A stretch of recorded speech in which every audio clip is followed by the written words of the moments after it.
여러분 안녕하십니까? YTN 경제특화 뉴스 쏙쏙경제입니다. 월요일 코스피가 소폭 오르면서 마감했습니다. 기관과 개인이 팔자에 나섰지만 외국인이 1,100억 원 넘게 매수했습니다.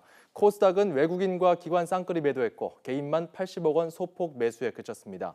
미국의 트럼프 행정부 출범 전후로 외환시장 변동성이 커지고 있는 가운데 설 연휴를 앞두고 수출업체들이 달러 매도에 나서면서 원달러 환율은 3원 70전 하락했습니다.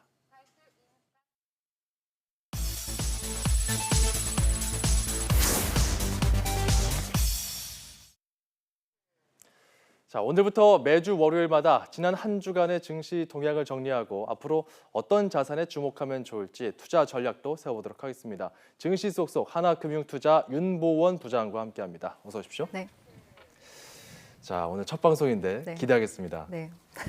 자, 일단 지난 한 주간의 증시 굉장히 엎치락뒤치락했어요. 정리해 주시죠. 네, 맞습니다. 지난 한 주간을 한마디로 정리를 하자 보면은 조금은 경계를 하고 있었던 그런 모습이라고 하겠습니다.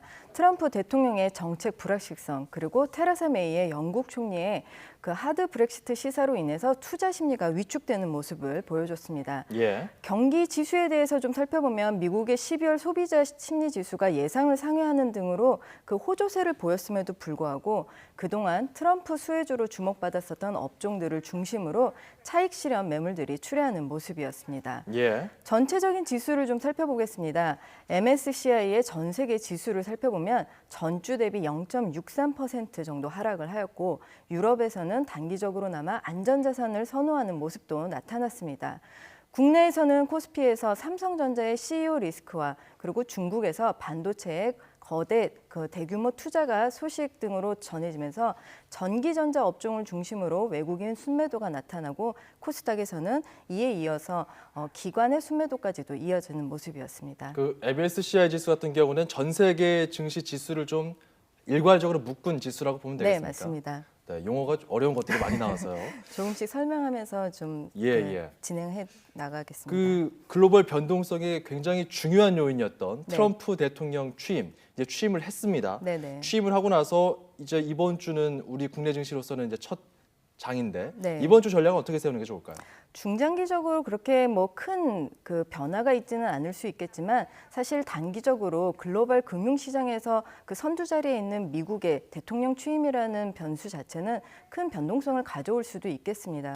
그런데 사실상 트럼프 대통령은 취임식 자리에서 자국의 일방주의 모습을 강조하는 그 형태에서 크게 벗어나지는 못했습니다. 그러다 보니 주변국들에게는 향후 정책적으로 위험 요인이 여전히 남아있는 상황입니다.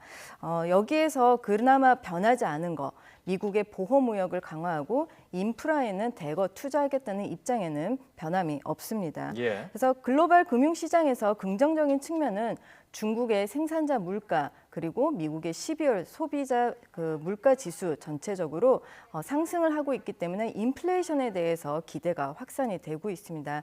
따라서 향후에는 선진국 중심의 투자 선순환이 일어날 것으로 전망이 됩니다. 이번 주에 있어서 국내에서는 25일 날 4분기 잠정 GDP 예상치가 발표될 텐데요.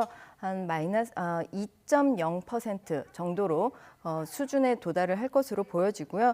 긍정적인 측면 또 한 가지 좀 짚어보겠습니다. 이번 주에 29개의 주요 기업들의 4분기 실적이 발표될 텐데 현재는 대체적으로 중립 이상의 기류가 우세하다는 겁니다. 예. 그래서 따라서 이 이후에 1분기에도 좀 더 좋아질 수 있는 기업들을 중심적으로 봤을 때는 철강, 비철금속, 그리고 디스플레이, 반도체 업종에 대해서는 지속적으로 좀 살펴보셔야 되겠습니다.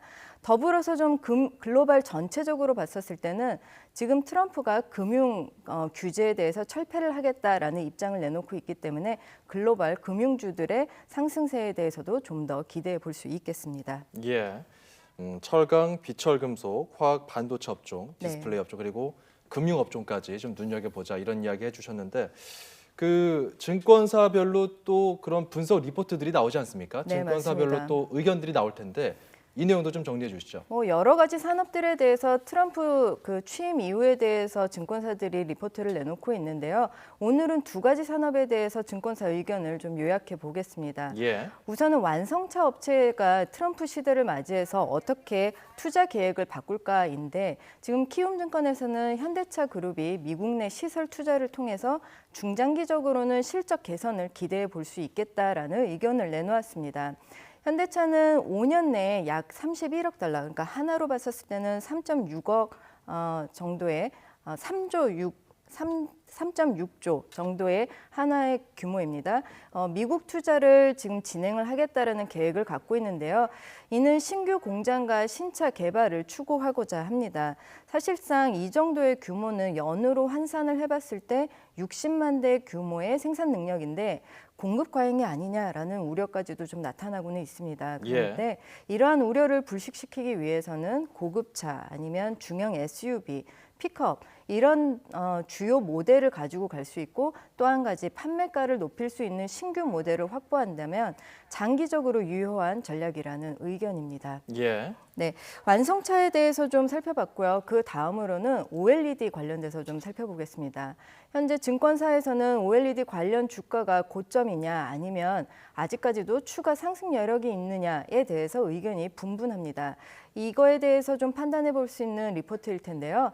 하이투자증권에 따르면 2017년에 전 세계 디스플레이 업체들의 중소형 OLED 신규 투자가 지속적으로 확대될 전망입니다. 지난해에 있어서는 애플이 플렉서블 OLED를 채택하겠다는 입장을 발표하고 국내에서는 삼성 디스플레이를 중심으로 신규 투자가 큰 폭으로 증가했습니다. 근데 올해는 중국 쪽에 대해서 좀 더 기대를 해볼 수 있겠습니다. 예. 중국 정부가 막강한 지원을 하겠다라는 입장이기 때문에 얼마 전까지만 해도 예상했었던 수치보다 신규 글로벌 투자는 월에 생산할 수 있는 그 생산 능력이 10% 이상으로 상승할 전망입니다. 따라서 국내에서는 관련된 장비 업체들의 신규 수주액이 전년 대비 증가할 전망이고요. 또 한 가지 삼성 디스플레이 내에서 점유율이 높았거나 아니면 기존 중화권 업체들의 수주 경험이 있는 장비 업체들에 주목하시는 전략을 가져가셔야겠습니다. 중국 쪽 같은 경우는 기존에 한류 업체랄지 한류 관련된 소비주들 네네. 이런 어떤 업체들은 좀 어려움을 겪고 있는 것으로 알려져 있는데 그 외에 어떤 이런 가전이나 자동차 같은 경우는 좀 개별 종목들을 다르게 봐야 된다. 어떤 이런 분석이네요. 네, 그렇습니다. 자, 그리고 트럼프 미 행정부가 이제 출범을 하고 나서 우리가 좀 글로벌 자산 배분의 관점에서 봤을 때 네. 어떤 투자 전략, 어떤 그런 고심을 하시는 분들이 있을 것 같거든요. 우리나라도 지금 신흥국에 속해 있는데요. 한 가지 아이디어는 신흥국에 대해서 주식시장을 비롯한 자산에 대해서 관심을 좀 가져보셔야겠다라는 겁니다. 물론 신흥국 내에서도 각 국가별 입장이 그 차이점은 있겠지만 지금 현재 브라질이나 칠레 등을 그 선두권으로 해서 비아시아권은 현재 금리 인하가 진행되고 있는 모습입니다. 예. 이러한 모습들은 신흥국의 내수를 좀 정상화시킬 수 있는 우호적 환경을 조성할 텐데요. 달러화 강세가 진정이 되고 또 중국의 경기 지표가 호조세를 보이면서 원자재 가격이 전반적으로 상승을 하고 있습니다. 여기에서 좀 재미있는 그 과거의 데이터들을 좀 살펴보면 과거에 미국 대통령의 임기를 시작으로 약 90일 내지는 100일 정도의 시점에서 선진국 대비 신흥시장의 강세가 연출이 되었습니다.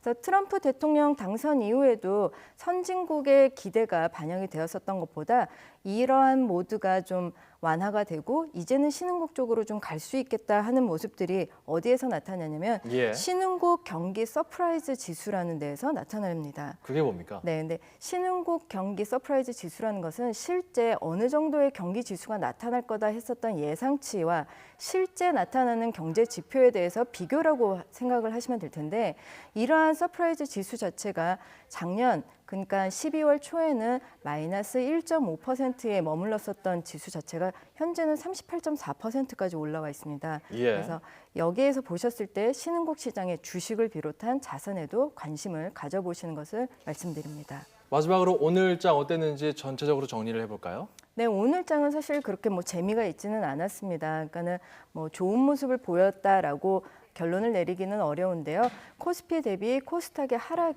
그 폭이 좀 깊었습니다.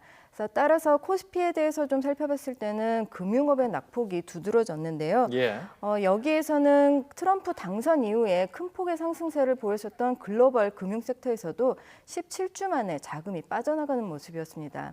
예. 국내에서는 해운을 비롯해서 인프라 관련된 업종들의 하락이 나타났고 또 한 가지 자동차 부품도 동반 조정이 되는 모습이 나타났습니다.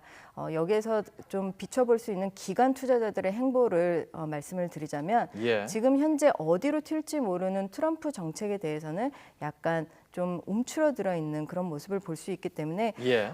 좀 추석 연휴, 구정 연휴가 목전에 있기 때문에 조금은 그 박스권 내에서의 흐름 정도밖에 기대해보지 못할 것 같습니다. 알겠습니다. 오늘 증시 쏙쏙 증시에 대해서 좀 자세히 살펴봤는데 네. 앞으로도 좀 기대해 보겠습니다. 고맙습니다. 네, 감사합니다. 하나금융투자 윤보원 부장이었습니다.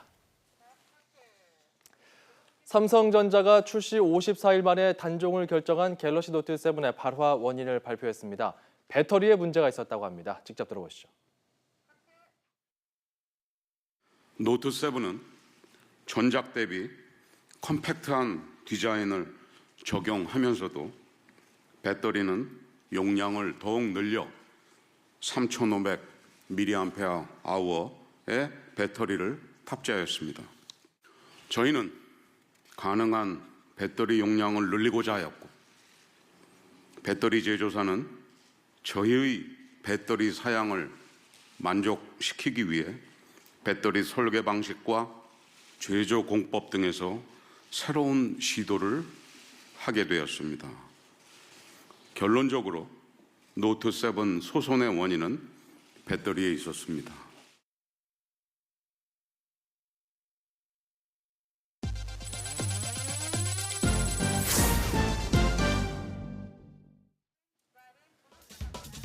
현대 기아자동차가 포항공대 연구팀과 함께 900도 고온에서도 성능을 발휘하는 디젤 차량 배출가스 저감 촉매를 개발했습니다. 현대차는 기존 촉매보다 내열 성능이 150도 정도 개선된 제품을 개발해 고온에서도 배출가스 저감 성능이 떨어지지 않는다고 설명했습니다. 재단법인 에이스 경합의 이사장을 겸임하고 있는 안유수 에이스침대 회장이 설 명절을 맞아 1억 원 상당의 쌀을 기증했습니다. 에이스침대는 안 회장이 성남시와 이천시에 사는 독거노인과 소년, 소녀 가장을 위해서 1억 원 상당의 쌀 5,400여 포를 기증했다고 밝혔습니다. 안 회장은 지난 1999년부터 19년째 기업의 이윤을 사회에 환원한다는 기업가 정신을 실천하기 위해서 해마다 설과 추석 명절에 소외된 이웃을 지원해오고 있습니다.